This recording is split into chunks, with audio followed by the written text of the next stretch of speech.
ایک خاتون ایک اللہ والے کے پاس آئی،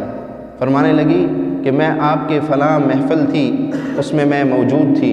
اور بڑی نیک خاتون، لاکھوں دفعہ درود، اتنا سورۃ اخلاص، یہ وہ بہت ذکر اذکار کرنے والے۔ کہا میں نے ایک دم غنودگی میں نے دیکھا کہ جتنے لوگ وہاں بیٹھے ہوئے ہیں، خواتین بیٹھی ہوئی ہے، آسمان سے کچھ تاج آتے ہیں تھال میں،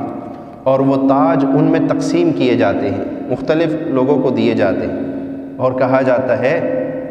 کہ یہ ولایت کے تاج ہے اور ان پہ تقسیم ہو رہے ہیں، لیکن مجھے وہ تاج نہیں ملتا ولایت، حالانکہ میں نے اتنا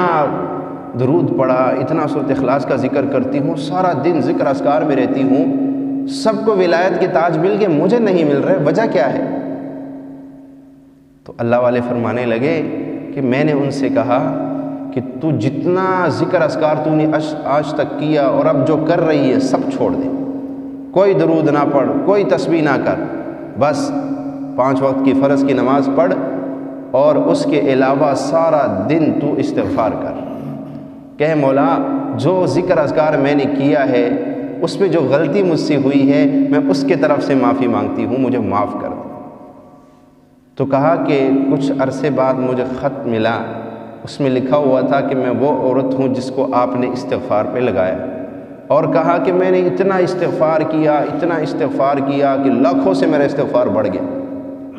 تو پھر میں نے وہی خواب دیکھا اور وہی منظر دیکھا کہ آسمان سے جو ہے وہ فرشتے اترے اور ان کے پاس تھالوں میں تاج تھے، اور کہا یہ ولایت کے تاج ہے، اور سب سے پہلے اس عورت کو تاج پہنا۔ کہا سب سے پہلا تاج مجھے ملا ہے، اس کے بعد سب میں تقسیم ہوا۔